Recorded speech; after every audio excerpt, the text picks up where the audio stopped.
Le.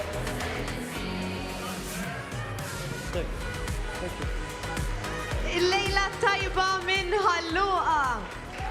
Grazzi tal-merħba sabiħa li tajtu lill-Prim Ministru mexxej Laburista Robert Abela.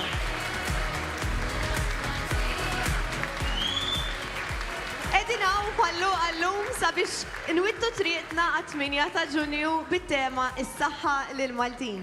Qabel ma nibdew biex xira inselmu lil kandidati li se jkunu qed jikkontestaw fisem il-Partit Laburista fil-lokal ta' ħalluqa. Keith Bartolo, Antonio Gatt, John Schembri, Jeffrey Xikluna u Matthew Carl Spiteri. Issa nistieden l-ewwel kellim sabiex jagħmel l-intervent tiegħu il-kandidat tal-elezzjonijiet tal-Parlament Ewropew Jesmond Bonello.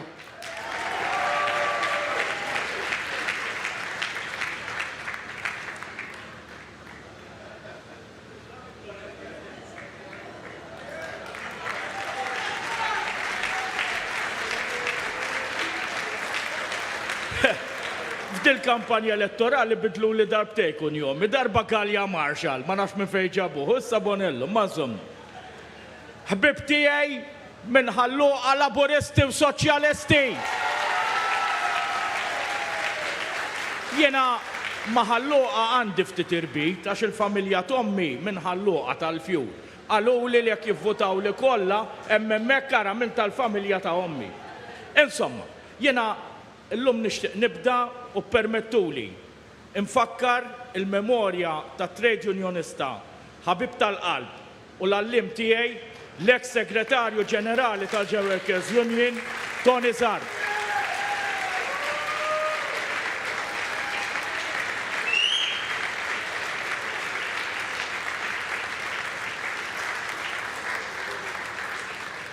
Tony Zarb kien ħalla din id-dinja bħallum sentejn ilu perswas li qiegħed hawn fostna fl-ispirtu. Dik id-daħqa tiegħu. Insomma, Tony Zarb li għallim li ħafna minn qalbi insellimlek Ton u grazzi tal-pariri li dejjem tajtni u li għadni nos sal-lum. Insellem ukoll il-missieri li qiegħed hawn illum, missieri li kien attiv għal 60 sena fil-Kumitat Laburista ta' Raħal Ġdid, missieri li sawwar it-twemmin soċjalista tiegħi u ta' dan ngħidlu grazzi minn qalbi. Kieku sitt xhur ilu kien jiġi xi ħadd u jgħidli se nkun qiegħed nindirizza din il-follek sabiħa u nitkellem qabel il-Prim Ministru. Probabbli kont ngħidlu li qed joħlom bil-kulur. Illum nindirizzakom bħala wieħed minn tim formidabbli ta' kandidati Laburisti għall-Parlament Ewropew. Kandidati li kollha nsejħilhom illum ħbib tal-qalb. L-għanu tagħna mhux il-karriera personali tagħna imma li ngħinu lill-poplu Malti u Awċi u x'inhu t-twemmin tiegħu. Ħabib tiegħi li għandi rispett kbir leh kien tani parir li meta għandek prodott tajjeb tkellem fuq il-prodott tiegħek. Toqgħodx tħallat il-prodott tajjeb tiegħek mal-ħażin ta' ħaddieħor. U żgur il-Partit Laburista għandu l-aħjar prodott għal dan il-pajjiż. Prodott fejn żgur joffri l-aħjar għażla, politika li taġevola lill-poplu Malti, speċjalment dawk lanqas li jifilħu f'dan il-pajjiż. Biżejjed wieħed jiftakar li fl-aħħar 11-il sena kull budget li kellna qatt ma żied taxxa. Anzi, żied il-pensjonijiet, żied il-minimum wage u ta' il-ġranet tal-lif li żiedhom mal-lif li kien ħadilna il-Partit Nazzjonalista. Dan grazzi lill-Prim Ministru Dr. Robert Abela u l-Gvern Laburista. Nirringrazzjak, Prim.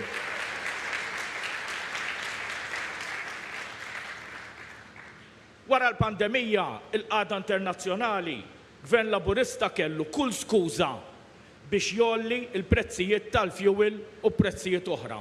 Minflok, illum għandna gvern li qiegħed jissussidja dawn il-prezzijiet. Meta tmur tgħidha barra minn Malta, jistaqsuk kif pajjiż żgħir bħal Malta jirnexxielu jagħmel dan. Ma nistax ukoll bħalhekk ħaddim tat-tarsna ma nsemmix il-ftehim out of court settlement għal ħaddiema li kienu ilhom 20 sena jistennew ġustizzja. Kif ukoll għal dawk il-ħaddiema li mardu bil-marda rrieda tal-asbestos. Da kien gvern Laburista li mill-ewwel meta kellimt il-Prim Ministru kien qalli iva. Kull diskors li għamilt dejjem semmejt il-passat ta' dan il-Partit Glorjuż. Passat tagħna huwa dak li għamilna llum. Partit li dejjem ħadem għal ġid tal-ħaddiem, għal ġid taż-żgħir. Partit li qatt ma mar barra minn xtutna fl-istorja tiegħu u ħadem kontra Malta. Ejja ma ninsew qatt il-dawk li ġew qabilna. Ejja ngħidu liż-żgħażagħ tagħna għalfejn meta jkun hemm gvern Laburista iqumu l-forzi ta' dlamijiet kollha. Ejja ngħidulhom li ħafna minn dak li semgħu fuq it-tmeninijiet kien nofs verità. Ngħidulhom kif fis-sebgħinijiet il-Partit Laburista beda triq ta' drittijiet ċivili, kif il-ħaddiema fis-sebgħinijiet saru sit ta' darhom u llum joqogħdu ġo djar jiswew mijiet ta' eluf. Illum f'binjiet kif Malta saret stat sovran, kif fis-sittinijiet jekk kont tkun ħaddiem l-unika alternattiva tiegħek kienet li tmur il-barra minn xtajtietna u tmur jew l-Awstralja jew il-Kanada. Jekk tkun laburist fis-sittinijiet u hawnhekk magħruf, hawnhekk hawn rajt video jien ta' Mintoff jipprova jitkellem bil-qniepen ma jħalluhx idoq. Jekk kont tkun laburist fis-sittinijiet tindifen jew fil-misbla u biex tiżżowweġ tmur ġo sagristija. Dan huwa l-passat glorjuż tagħna u għalhekk hemm bżonn li dan il-passat nibdew nagħlmuh jekk hemm bżonn anke fil-gażini tagħna. Għaddew 6 xhur minn meta aċċettajt li nkun kandidat għall-Parlament Ewropew. F'dawn is-6 xhur għamilt affarijiet li fi żmien tiegħi, l-età tiegħi ma kont nobsor li se nagħmel. Nitla' fuq żwiemel, nipprova ninżel minn fuq żwiemel, thank you Steve tal-li għendni. Kieku għadni fuq żwiemel. Ħadd sehem f'kamp politiku, imma l-aktar li tani sodisfazzjon kien li ltqajt mal-Maltin u l-Awċin fid-djarhom. U hemmhekk tinduna il-poplu Malti xi jrid. Ma jafunix u naħseb għaddhom minna il-kandidati kollha, nies li ma jafux ta' kull kulur, twemmin politiku, joffrulek x'jiekol u tixrob. Dak huwa l-poplu Malti.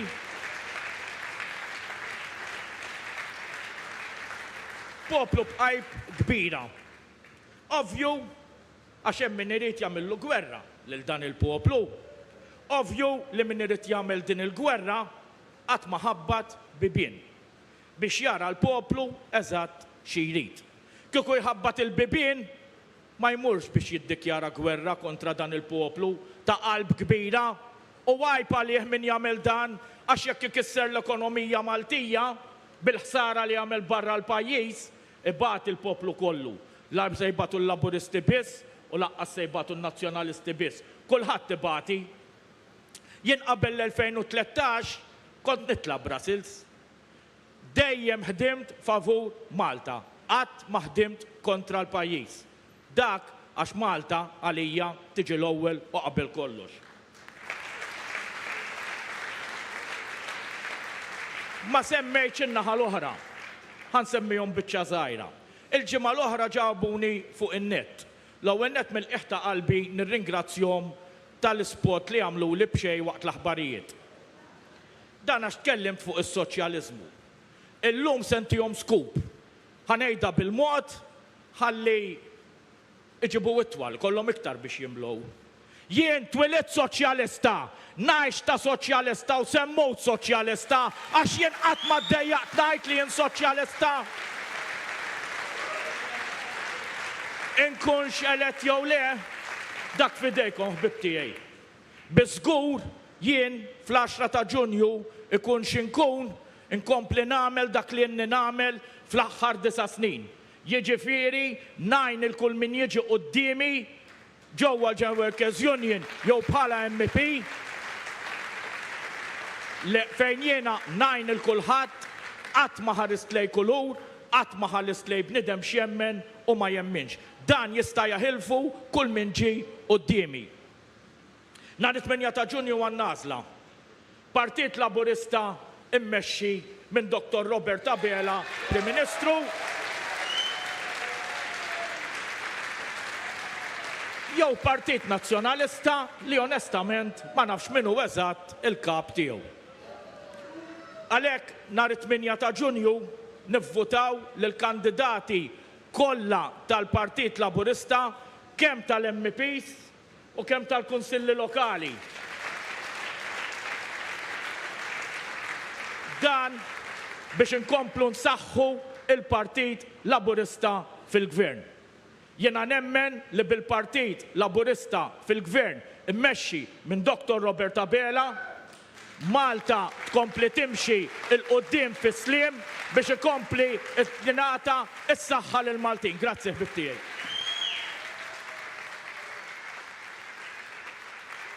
Grazzi ħafna Jasmine Marshall u fil-waqt li nittama li jaħfiri li di nistieden issa li t-tieni kellim il-kandidat għall-Parlament Ewropew Daniel Attard.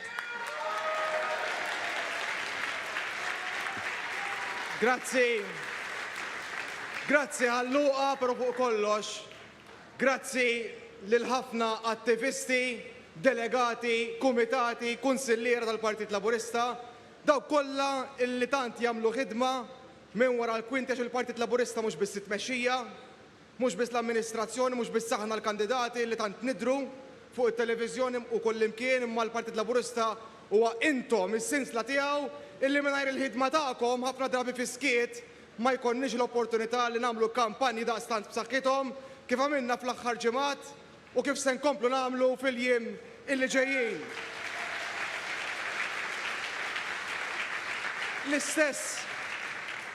L-istess attivisti tal-Partit Laburista illi ħafna drabi jispiċċaw fil-mira tal-militanti nazzjonalisti li jajruna u jaqlawna minn kollox ma qalunniex dil-ġimgħa. Injoranti, illitterati, arminek għalunna illi ma nafux naqraw.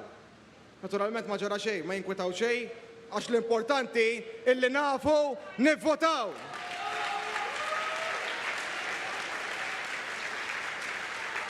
Però mbagħad kien hemm perċimes illi derlu illi għandu jgħid illi jixtieq illi l-Prim Ministru Robert Abela u l-eks mexxej Laburista Joseph Muscat jindifnu flimkien ma' familtom ġa fossa ta' Demel Jinten.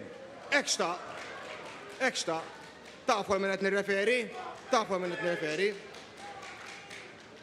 Pero li minnek xiejtu ma jimpurtax.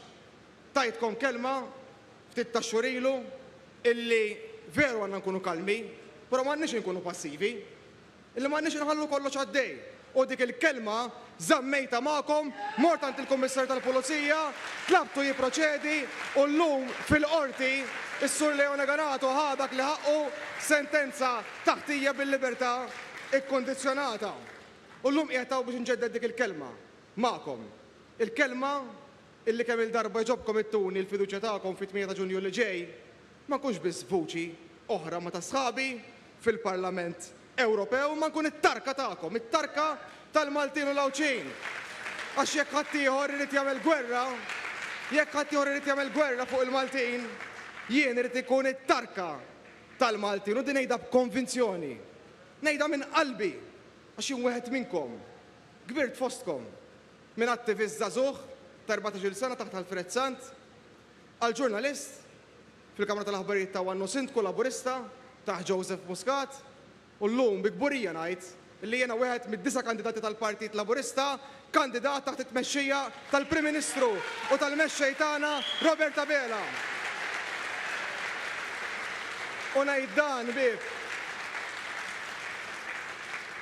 Ngħid dan għax Laburist konvint u b'konvinzjoni llum irid ngħaddi messaġġ importanti.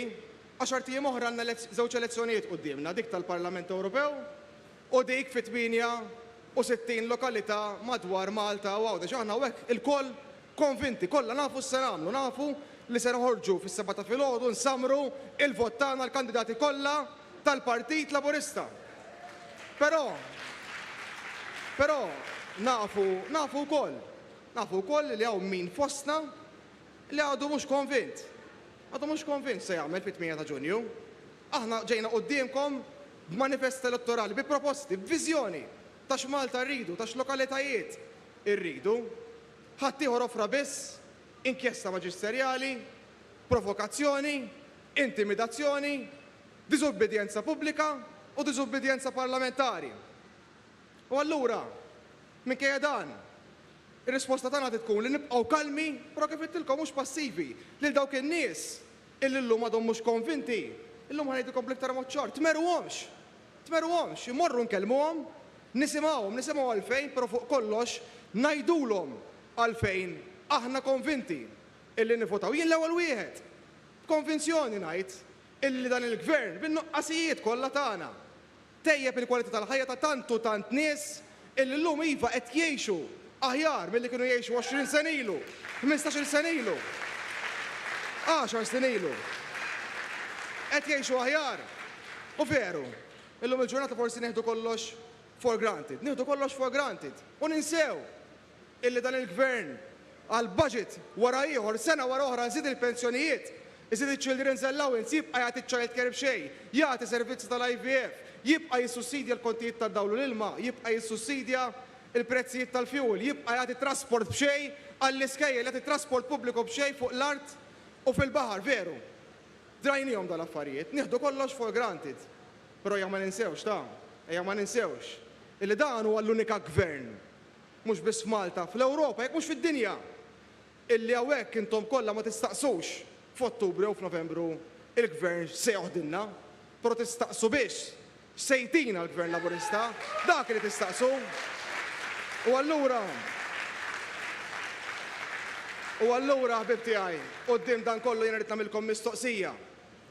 Dan ir-raġel, il-mexxej tagħna Robert Abela ma ħaqqux vot ta' fiduċja b'saħħtu fit-8 ta' Ġunju li ġej. Mela ma ħaqqux. U jekk taqblu miegħi fadal biss 10 ijiem dan huwa l-mument illi inxamru l-kmiem, inkomplu nikkonvinċu, inkomplu niġru wara kull vot, inkomplu nħeġġu n-nies biex imorru jiġbru l-vot tagħhom, min ma jistax jivvota fit-8 ta' Ġunju se jkun imsiefer għaw is-servizz jirreġistra, jivvota fl-ewwel ta' Ġunju u nivvotaw lill-kandidati kollha tal-Partit Laburista.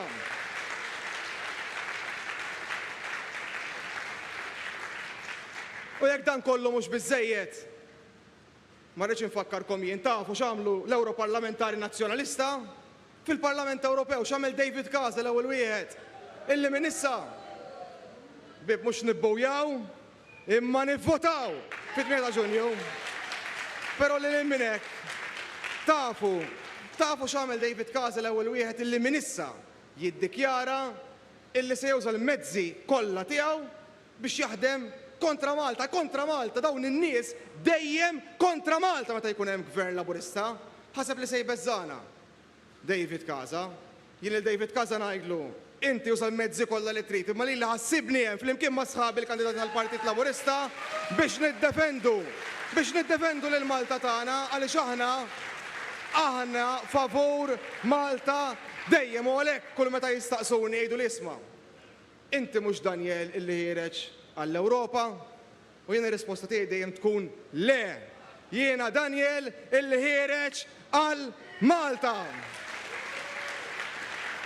Għax għalina ħbib, għalina lajta illi dejjem kienet taqqadna u li se tibqa' taqqadna fil-jiem, fix-xhur u fis-snin li ġejjin tibqa' dik ta' Malta l-ewwel u qabel kollox. Nirringrazzjakom.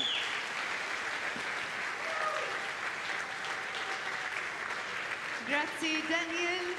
Issa nistieden sabiex jagħmel l-intervent tiegħu lill-Prim Ministru u mexxej tal-Partit Laburista Dr. Robert Abela.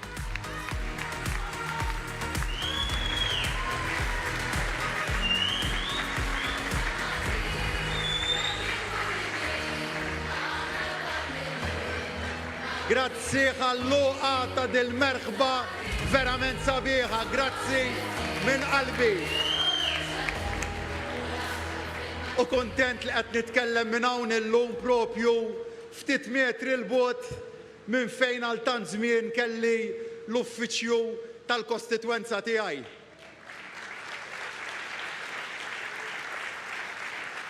U tifhem għalfejn jgħidu li fħalluqa kollox doppju.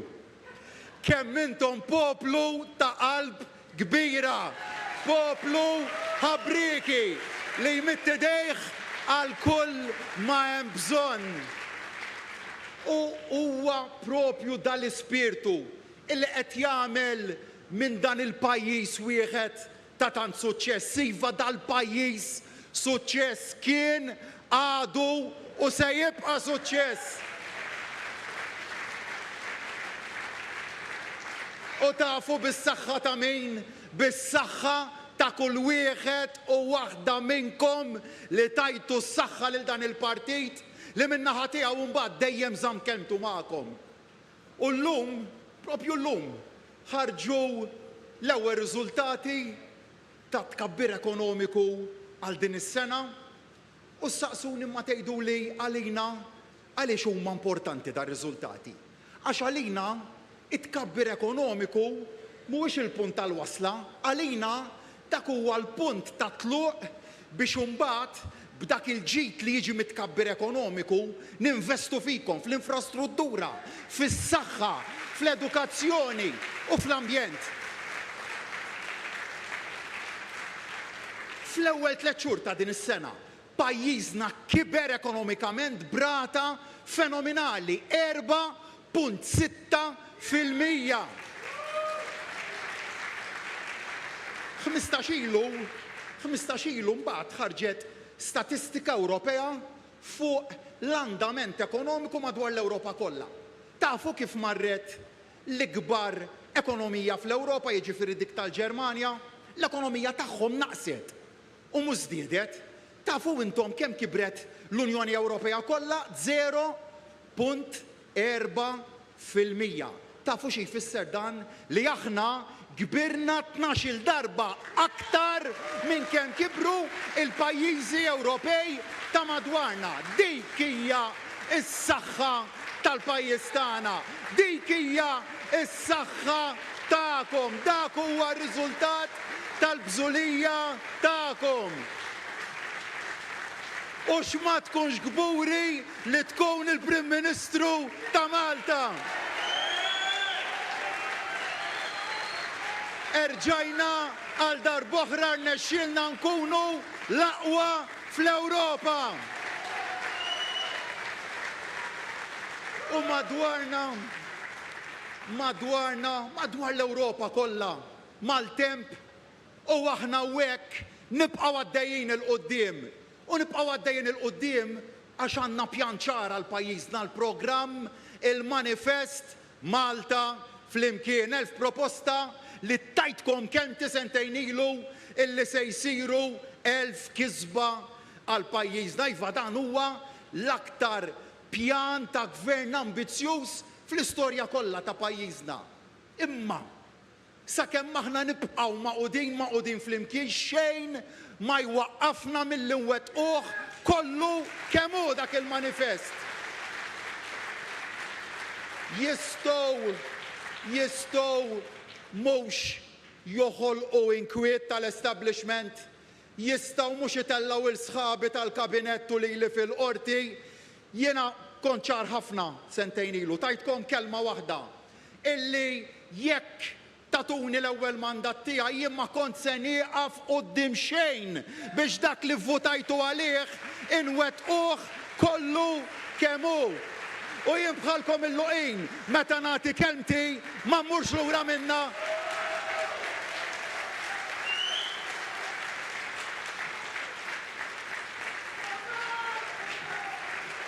Imma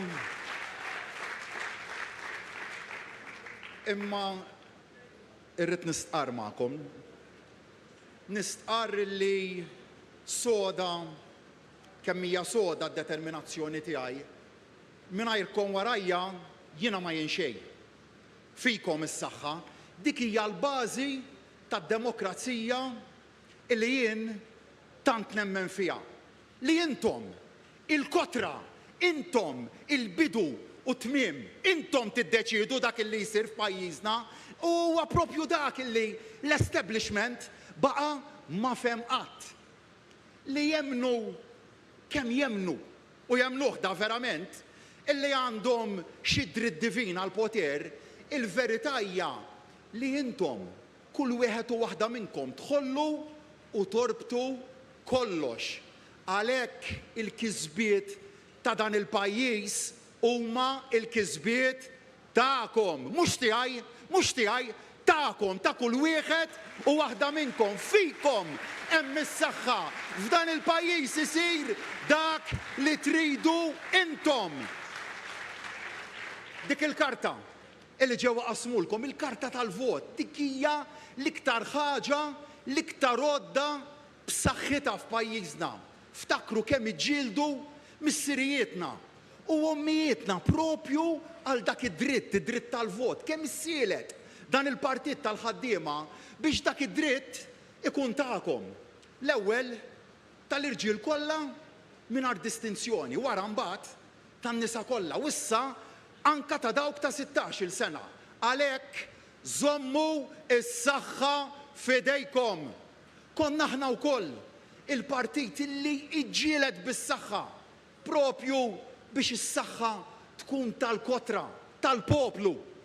U allura tifhmu għaliex ili nenfasizza l-ġimgħat sħaħ fuq l-importanza tal-jum ta' 8 ta' Ġunju. Kemm qaluli u qaluli ħafna ma' prim. Kif jgħaddi 8 ta' Ġunju? Jiġri x'jiġri? Mhux inti se tibqa' l-Prim Ministru tal-pajjiż? Qaluli jekk in-nies ma joħorġux jivvotaw għall-elezzjonijiet tal-Parlament Ewropew jew għall-Kunsilli Lokali, mhux xorta Gvern tal-Labor se jibqa' jmexxi u r-risposta tiegħi dejjem kienet le, għandkom żball. Kull elezzjoni hija importanti. Kull vot huwa kruċjali. Għaliex kull meta vot ma jinġabarx minn votant, fir-realtà qishom illi ġabruh dawk tal-establishment, dawk illi jridu jużaw l-apatija biex l-għada ta' 8 ta' Ġunju jgħidu li rebħu huma. Għaliex għax ma jemmux li intom għandkom jett li tikkmandaw kif jitmexxa pajjiżna. Meta ħriġt tal-politika propju minn hawnhekk minn ġewwa ħalluqa fl-2017 ħriġt biex inservi l dan il-poplu. U l-poplu ir-rida tiegħu mod prinċipali wieħed biss hemm biex juriha. Bil-vot f'kull elezzjoni, meta jagħżel programm fuq ieħor, meta jagħżel mexxej minn ieħor. Mela allura iva nappella lil dawk l-eluf illi għadhom ma ġabrux il-vot. Is-silenzju tagħkom mhux se jagħtikom sodisfazzjon. Biex tieħdu sodisfazzjon ejjew tkellmu magħna, kellmu lili, kellmu lill-kandidati, kellmu lid-deputati, kellmu lis-segretarji parlamentari, kellmu lill-ministri. Aħna d-dover tagħna illi nisimgħukom, aħna d-dover tagħna li nsolvu l-problemi tagħkom. Ejnuna ħalli ngħinukom. Lilkom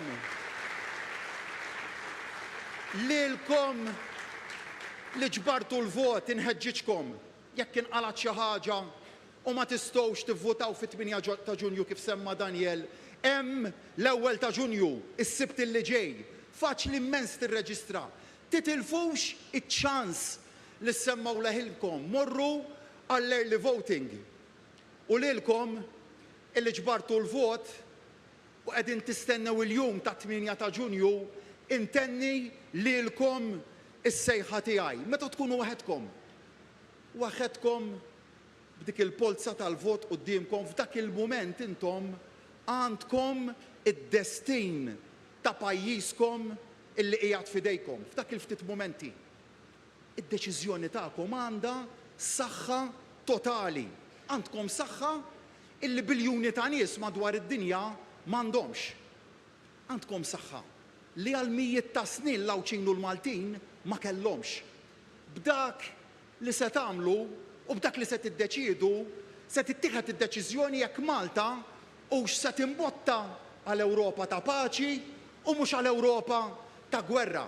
B'dak li se tiddeċiedu jekk il-lokalità tagħkom hux se jkollha kunsill illi jimbotta pjan għalikom u mhux aġenda lihom. Bis-sinjal li se tibagħtu se tkunu qed tgħidu lill-establishment tridux tibqgħu tmexxu intom bija bħala l-Prim Ministru tagħkom jew jekk tridux li dritt ta' tmexxija jgħaddi jew jibda jgħaddi għandhom.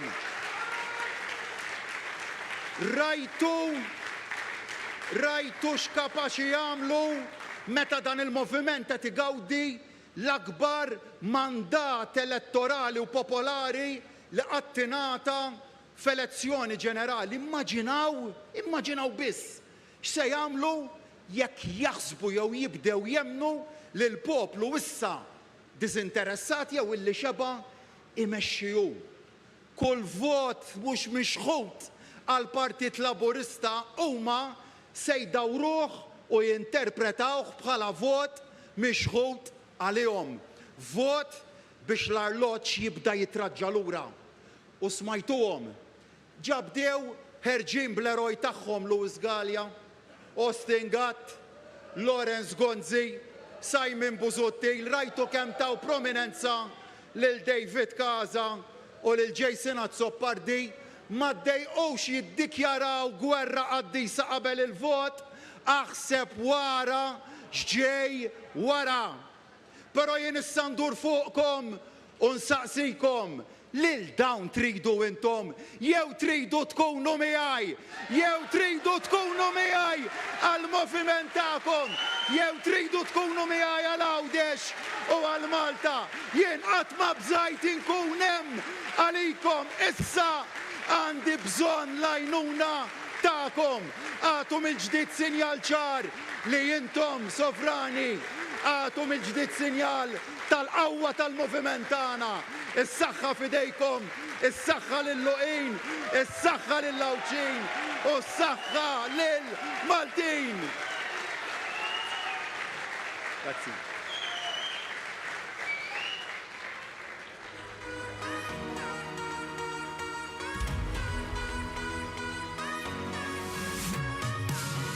U f'dak id-diskors issa wasalna fit-tmiem ta' din l-attività politika bħalluqa.